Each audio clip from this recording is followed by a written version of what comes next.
to another episode of Study with Jess. So thank you guys so much for tuning in and sending me all of your amazing comments. You guys are honestly the best.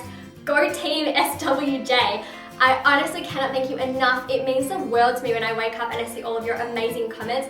So thank you so much, guys. I love you and I really hope you enjoyed this video. I'm so excited because I've been working really hard to think up some different and really cool sort of study tips for you all.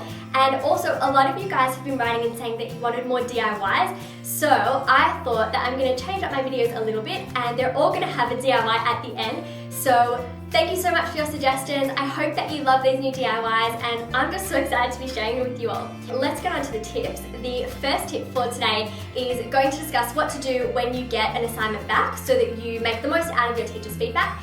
The second tip for today is talking about setting some goals to keep you motivated. And then the third thing for today is going to be the DIY. So this is a really cool DIY to add a little bit of inspiration and motivation to your study area or even your bedroom. So it's something that I've been doing for a while and I really hope that you guys like it. Anyways, let's get started. Tip number 1. When reading your teacher's feedback, make sure to identify areas for improvement and recognize your strengths. I have to confess, I am guilty of throwing away my assignments and ignoring my teacher's feedback. But as I've started to take my studies more seriously, I have begun to pay more attention to the comments and not focus only on my grades. I think it's pretty easy to feel disappointed in ourselves if we don't get the grades we wanted, but that's just all the more reason to read the feedback carefully so that we can improve on our mistakes. Also, a lot of people tend to just focus on the negatives and forget to acknowledge all of the things they did well. But you've got to pay attention to what you did right so that you can keep doing it. Am I right? Regardless of what grade you got, reading your feedback is all part of the learning process and ultimately helps you do better in the future and improve on all of your skills. Tip number 2. Think about what you intend to gain from attending school or university. We all go to school, college, or university for different reasons. Have a think about why you go to school and why your education is important to you. Working towards a big picture goal can boost your motivation. So I know if you're in school still that you might be thinking, well, I kind of have to go to school and I don't really have much of a choice, Jess.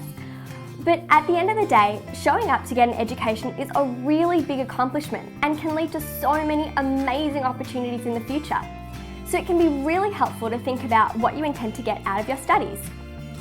Oh, and I'd love to know what your big picture goals are and what you want to do when you finish studying. So leave me a comment below.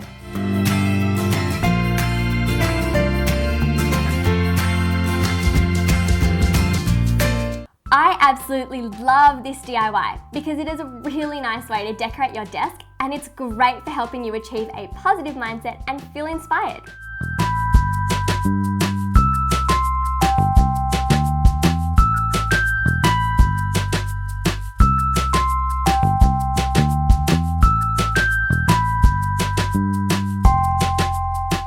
For this DIY, I went and chose a bunch of my favourite quotes that make me feel inspired and then I wrote them down on some cut up pieces of paper.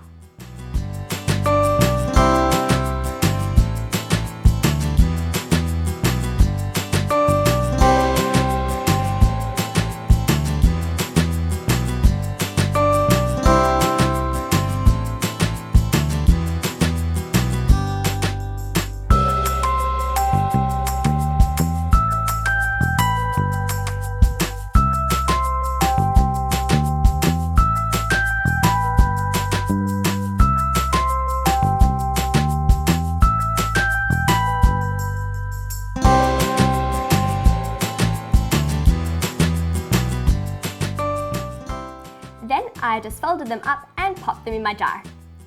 I like to fold up my pieces of paper because this way I never know which quote I'm going to pull out, so it's always a surprise to me.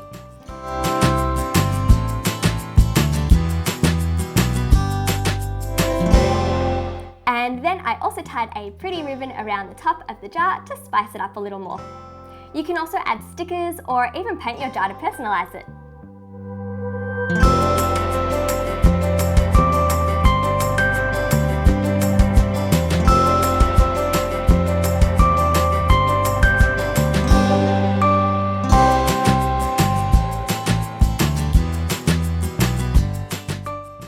that's all for this week's video. I hope that you loved it, and if you did love all of the tips, then please you guys give this video a thumbs up, a really big thumbs up to let me know that you loved it. And also, if you do really want to see more DIYs every week, then let me know and I will make sure to keep thinking up some different ideas for every episode. And I'm thinking of doing different DIYs that you can do for your room or your study or your desk. So yeah, let me know if there's anything in particular that you want me to show you guys how to make. And I pretty much live in an art store anyway, so it's gonna make me really happy to do all these DIYs. I love creating them for you guys, and I love doing it because it just makes me so happy and it just makes my study such an awesome place to work. So yeah, thank you guys so much for watching. Make sure to subscribe to my channel if you want to see more of my videos. Don't miss out on any of them because I'm going to be uploading one every weekend. And you can also find me on Instagram and Twitter at StudyWithJess. So just use the hashtag StudyWithJess so that I can see all of your awesome photos and comments. That's all for this week. Thank you so much for watching. I love you guys times a million, and I will see you next week. Bye!